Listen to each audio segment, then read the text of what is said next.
বিসমিল্লাহির রহমানির রহিম।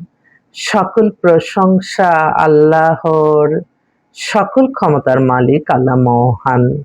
আসসালামু আলাইকুম আমার প্রাণ প্রিয় সকল আপনজন, কেমন আছেন? আমি আপনাদেরই সামান্য একজন কান্তা আপা আবারও চলে আসলাম। আজকে হচ্ছে ৯-৩-২০২৬ সাল। আল্লাহর নামে কাজ শুরু করলাম। আমি আমার আল্লাহর ঘরে সালাম ও দোয়া পৌঁছে দিলাম। আমার প্রিয় নবীজির রওজা মুবারকে সালাম ও দোয়া পৌঁছে দিলাম। হযরত শাহজালাল শাহপরানে সালাম ও দোয়া পৌঁছে দিলাম। আজমির শরীফে সালাম ও দোয়া পৌঁছে দিলাম। মাইজবান্ডার শরীফে সালাম ও দোয়া পৌঁছে দিলাম। আল্লাহ আপনি নামাজ রোজা ইবাদত বন্দেগী কবুল আর মঞ্জুর করে নেন আল্লাহ। এই রমজান মাসের উসিলায় আল্লাহ আপনি জীবনের গুনাহ খাতা মাফ করে দেন আল্লাহ। আমার যেই বোন ভাইরা পেরেশানির মধ্যে আছে আল্লাহ, আপনি তাদের পেরেশানি দূর করে দেন, ছেলে মেয়ের বিয়ে দেওয়ার ব্যবস্থা করে দেন আল্লাহ। আমি আপনার কাছে লজ্জিত আল্লাহ। আমি শুকরিয়া জানাই আমার আল্লাহ মহানের কাছে। আমি শুকরিয়া জানাই আমার আল্লাহ মহানের কাছে। আমি শুকরিয়া জানাই আমার আল্লাহ মহানের কাছে। আল্লাহ, যারা যেই আশায় আমাদের এখানে আসতেছে আল্লাহ, আপনি তাদের আশাগুলি পূর্ণ করে দেন। আপনি তো সকল ক্ষমতার মালিক। আমার অনেক ভাই ও বোনরা আল্লাহ নিঃস্বার্থভাবে আমার এই প্রতিষ্ঠানটাকে সাহায্য সহযোগিতা করতেছে। আমার এই মাদ্রাসার বাচ্চাদের ইফতারির অনেকে ব্যবস্থা করে দিছে আল্লাহ, আপনি তাদের দান কবুল আর মঞ্জুর করে নেন আল্লাহ। তাদের মনের আশা পূর্ণ করে দেন। আল্লাহ তাদের অর্থবিত্তর মালিক করেন আল্লাহ। যেই ভাই আমার এক ভাই, সে সবসময় আমাকে সাহায্য সহযোগিতা করতেছে বাচ্চাদের ইফতারির জন্য। যেদিনই আমি দেখি যে আজকে তো আমি কিছুই নাই, কিন্তু কোথা থেকে আল্লাহ ফেরেশতার মাধ্যমে তাকে সাহায্য করে আল্লাহ। তার হায়াত রিজিক বাড়ায় দেন, তার মনে শান্তি দান করেন, পেরেশানি দূর করে দেন আল্লাহ। একটু ঋণগ্রস্ত হয়ে গেছে আল্লাহ, এই ঋণ থেকে মুক্ত করে দেন আল্লাহ। আপনি ছাড়া কেউ দেওয়ার মালিক নাই আল্লাহ। আমি আপনার কাছেই চাই আল্লাহ, আপনি সকল ক্ষমতার মালিক আল্লাহ। আল্লাহ, আমার এই বোনদের পেরেশানিটা আল্লাহ আপনি দূর করে দেন আল্লাহ। তাদের বিবাহযোগ্য পাত্রী, তাদের মেয়েদের আল্লাহ, অনেক বোনরা ফোন করে সারাক্ষণ। ভালো ছেলে আল্লাহ মিলিয়ে দেন আল্লাহ, মিলিয়ে দেন। আল্লাহ, আমার অনেক ভাইরা বোনরা ফোন করে তাদের ছেলের জন্য একটা ভালো মেয়ে চায় আল্লাহ, তাও মিলায়ে দেন আল্লাহ। আমার আল্লাহর কাছেই তো চাবো। আমার আল্লাহ ছাড়া তো কোনো অগণিত বাজেট দেওয়ার কেউ নাই। আল্লাহই কোনো না কোনো ফেরেশতার মাধ্যমেই সাহায্য সহযোগিতা করবে। প্রত্যেকটা মানুষকেই এটা মনে রাখতে হবে। আমাদের এই প্রতিষ্ঠানটা হচ্ছে বিয়ে-শাদীর মাধ্যম। আপনাদের যাদের ঘরে বিবাহযোগ্য ছেলে-মেয়ে আছে, আপনারা আমাদেরকে বায়োডাটার ছবি দিয়ে যেতে পারেন। আমাদের একটা মেম্বারশিপ আছে। আমরা আপনাদেরকে এই প্ল্যাটফর্ম ব্যবহার করে আপনাদেরকে উপযুক্ত পাত্র-পাত্রী ইনশাআল্লাহ মিলায়ে দিব। বিয়ে-শাদী আল্লাহর হুকুম। আমরা উছিলা মাত্র আমরা চেষ্টা করতে পারি। চেষ্টার জন্য আল্লাহর কাছে জবাবদিহিতা আমার করতে হবে যে আপনাদের কাছ থেকে আমি আপনাদের প্রয়োজন আমাদের সময়। আমাদের এই প্ল্যাটফর্ম ইউজ করতে আমাদের মেইনটেইন করতে হয়। আপনাদের এই অর্থ দিয়ে আপনাদের জন্যই আরো হাজার গুণ আপনারা উপকৃত হবেন। আমরা ক্ষণিকের জন্য হয়তো আমাদের রিজিকের একটু ব্যবস্থা হলো। এর চেয়ে বেশি ব্যবসায় মুনাফিকি করা সবচেয়ে গুনার কাজ। রমজান মাসটা আসলেই দেখা যায় যে আমাদের দেশে সবকিছু বাড়িয়ে দেয়। কিন্তু মানুষ তো বুঝে না। কত অসহায় গরিব মানুষ আছে, তারা কত কষ্ট করে হয়তো ওই যে খাবার তো আসলে এমন একটা জিনিস, বড়লোকরা টেবিল ভরপুর রাখে, তারা দেখে শান্তি পায়।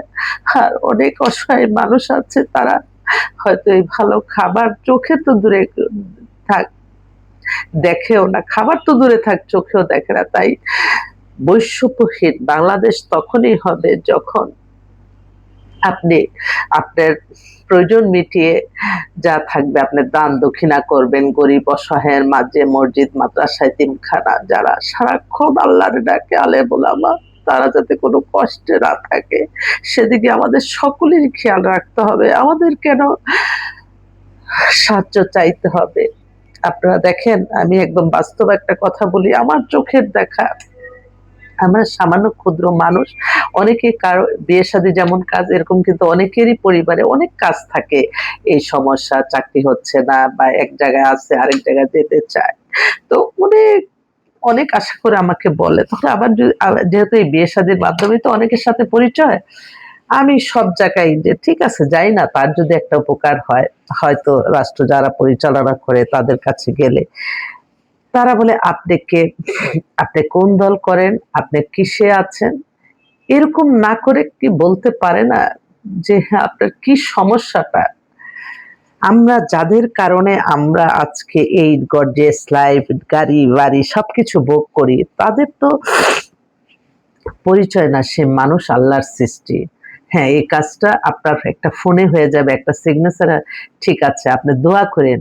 এর চেয়ে বেশি আর আপনারা কখনোই কিছু চাবেন না। দেখবেন আল্লাহর রহমত, বরকত কোথা থেকে চলে আসে। কিন্তু আমাদের দেশে সবসময় সবাই শুধু এই দল করে কিনা, ওই দল করে কিনা, তাহলেই তার এই কাজটা হয়। এই যে এগুলি কিন্তু আমাদের পরিবর্তনের দরকার। তাহলে সাধারণ মানুষ যখন উপকৃত হবে, নতুন সরকারের কাছে তাদের মাইন্ড চেঞ্জ হবে যে না তো, সে তো আমি গেলাম আমাকে মায়া করে, তখন আমার অনেক সময় হ্যাঁ, আমি আল্লাহর সন্তুষ্টি লাভের আশায় কাজ করি।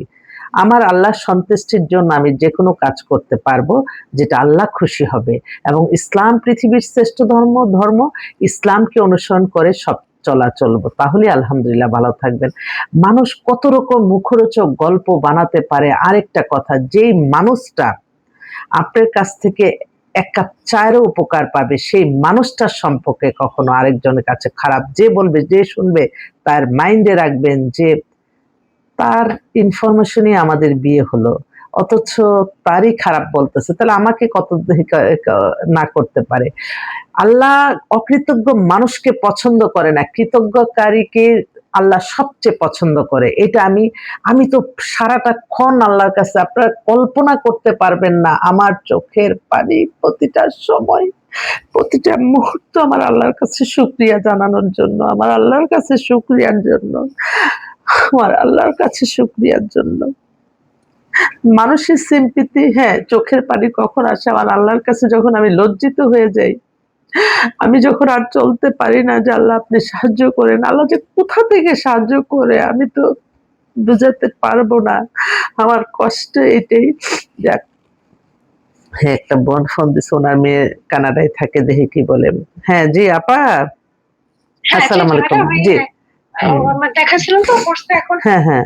এখানে ছেলের সম্পর্কে আরেকটু ডিটেইলস যদি ফ্যামিলি সম্পর্কে বা সবকিছু মানে একটু আমাদেরকে জানানো ওকে, যেত। ওকে। আপা আমি তাহলে সব নিয়ে আমি দিচ্ছি আপনাকে, হ্যাঁ? আমি হ্যাঁ, দিচ্ছি। হ্যাঁ, তাহলে একটু দেখতে ইজি হবে, ও একটু ঠিক ভালো হবে। আছে, ঠিক আছে? ইনশাআল্লাহ, ইনশাআল্লাহ ঠিক আছে। আচ্ছা, আচ্ছা, আচ্ছা। ওকে, থ্যাংক ইউ ম্যাডাম। ঠিক ওকে। আছে। আল্লাহ হাফেজ। উনার মেয়ে কানাডায় সিটিজেন, মাস্টার্স করা, বয়সটা ৩৩ হয়ে গেছে, উজ্জ্বল শ্যামলা, ওখানে বাড়ি করছে, ওখানে ভালো পজিশন। দেশে থেকেই ছেলে নিবে, কিন্তু একটু লেখাপড়া ভালো স্ট্যাটাসের, কারণ ওদের ধানমন্ডিতে বাসা। তো আল্লাহ যদি তার আশা পূর্ণ করে। আমাদের হোয়াটসঅ্যাপ নাম্বারটা বলে দিচ্ছি, 019718600261।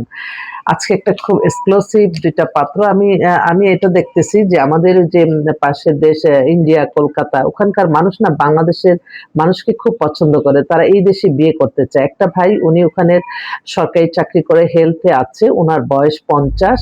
উনি মুসলমান এবং ৫ ফিট ১০ এর মতো লম্বা, হ্যান্ডসাম দেখতে। তো উনার একটা ডিভোর্স হয়ে গেছে, উনার কোনো সন্তানাদি নাই। উনি চাচ্ছে বাংলাদেশে এসে এখানে বিয়ে শাদী করে এখানে সেটেল হবে। এমনি ধরেন উনি ওইখান থেকে সরকারি চাকরি করে উনি বাংলাদেশে এসে উনি আবার আম আম ওখানে হেলথের যেমন ডাক্তার, এরকমই আরকি। তো এখানে বাংলাদেশে এমন একটা মেয়ে চায় যে এর মেয়ের ফ্ল্যাট আছে, ও মেয়ের কাছে থাকবে, ও মাসে ৫-১০ লাখ টাকাও ইনকাম করতে পারবে। কিন্তু সে কলকাতায় থাকতে চাচ্ছে না।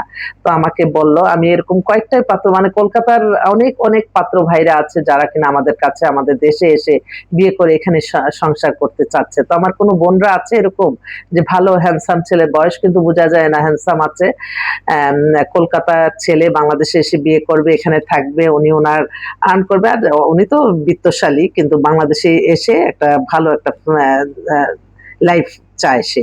তো ওর জন্য একটা ভালো, ওনার জন্য একটা ছেলে মেয়ে চায়। দয়া করে আপনাদের প্লিজ। ও বাবা, কে এটা? Meeting with honourable prime minister ইন্ডিয়ার। ওই ভাইটা দেখছেন, ওনার কথা বলতে উনি হেলথের তো একদম। আচ্ছা আচ্ছা, ঠিক আছে ঠিক আছে। আচ্ছা, ভাইকে একটা কলই দিই, দেখি বলছে অনারেবল মিনিস্টারের সাথে। শিক্ষিত পাত্র অবশ্যই ওখানে হেলথে। জি, আসসালামু আলাইকুম ভাই। হ্যাঁ, ওয়ালাইকুম সালাম। জি জি, হ্যাঁ হ্যাঁ, আপনার কথাই বলতেছিলাম ভাই। এই এই কার সাথে ছবিটা এটা? এটা হচ্ছে প্রণব মুখার্জি, ও ও প্রেসিডেন্ট অফ ইন্ডিয়া ছিল, আচ্ছা আচ্ছা, ওখানে ছিলেন। আচ্ছা, দেশের রাষ্ট্রপতি। বাবা, আচ্ছা ঠিক আছে, আমি আপনার সাথে একটু পরে কথা বলতেছি। Thank you. অনেক ভালো পজিশন তো ইন্ডিয়া। তো উনি এত ভদ্র। আমি তো দেখলাম যে মানে ওদিককার মানুষগুলি আমি যতগুলি পাইছি তারা অনেক ইসলাম প্রিয় এবং ইসলামকে অনুসরণ করে চলে বেশি। আর ওখানকার মুসলমানরা একদম মানে খুবই ভালো। তো যাক, আপনারা এই আচ্ছা রোহি, আচ্ছা আরেকটা বোন। ঠিক আছে আপু, আমার ব্যবস্থা করো। মেয়েটা অনেক সুন্দর, ও একটা নিউজ প্রেজেন্টার। ওর বয়সটা হচ্ছে ৩০, ৫ ফিট ৬ লম্বা। ও এখন নিউজ পড়ে। ডিভোর্স, ও ইমার্জেন্সি বিয়ে করবে। আপু আমার জন্য ইমার্জেন্সি দেখো। ঠিক আছে, দেখছি। আরেকটা পাত্র, ওরা হচ্ছে ধানমন্ডিতে বাসা। ছেলেটা হচ্ছে একটা এনজিও এর পরিচালক। তার date of birth 84, height ৫ feet কত ৮। হ্যাঁ, তো ৫ ফিট ৮। সে এমবিএ করা, ও লেভেল করা। বাবা সচিব ছিলেন। খুব ভালো ফ্যামিলি, একটু বয়সটা হয়ে গেছে, বাট ছেলে খুবই বেটার। ওরা একটা ভালো একটা মেয়ে চায়, একটু স্ট্যাটাসও চায়, কারণ ওদের স্ট্যাটাস ভালো। ওর বড় বোনের জামাই আর্মি অফিসার, তো ওর জন্য। আরেকটা ভাই, উনি হচ্ছে ডিভোর্স, উনি হচ্ছে সাংবাদিক। তো উনি চ্যানেলে ছিল, চ্যানেলেই জব করে। ওনার ডিভোর্স হয়ে গেছে, ওনার বয়স ৪২-এর মতো। ওর জন্য একটা ভালো একটা মেয়ে চায়। তো বেশ কিছু। আরেকটা ভাই হচ্ছে কি ইয়ার ইঞ্জিনিয়ার, জার্মান থেকে করে আসছে। ও এখন নিজস্ব লেদার, ওদের অনেক বিজনেস টিজনেস আছে। ধানমন্ডিতে বাসা। ছেলের 86 এ date of birth, height ৫ feet ১০। ছেলে খুব হ্যান্ডসাম। তো ওরা একটা ব্যবসায়ী পরিবারের মেয়ে চাচ্ছে। তা আরো কিছু আছে, আমি আবারও আসবো আপনাদের মাঝে ইনশাল্লাহ, দোয়া করবেন। আর মানুষের কল্যাণেই থাকতে হবে সবসময়, সবারই মাইন্ডে থাকতে হবে আমরা একে অন্যের শুভাকাঙ্ক্ষী। কখনো মিথ্যা কাল্পনিক গল্প বানিয়ে মানুষ যাতে হয়রানির শিকার না হয়, এদিকে আমাদের সকলেরই খেয়াল রাখতে হবে। সবাই ভালো থাকবেন। আসসালামু আলাইকুম।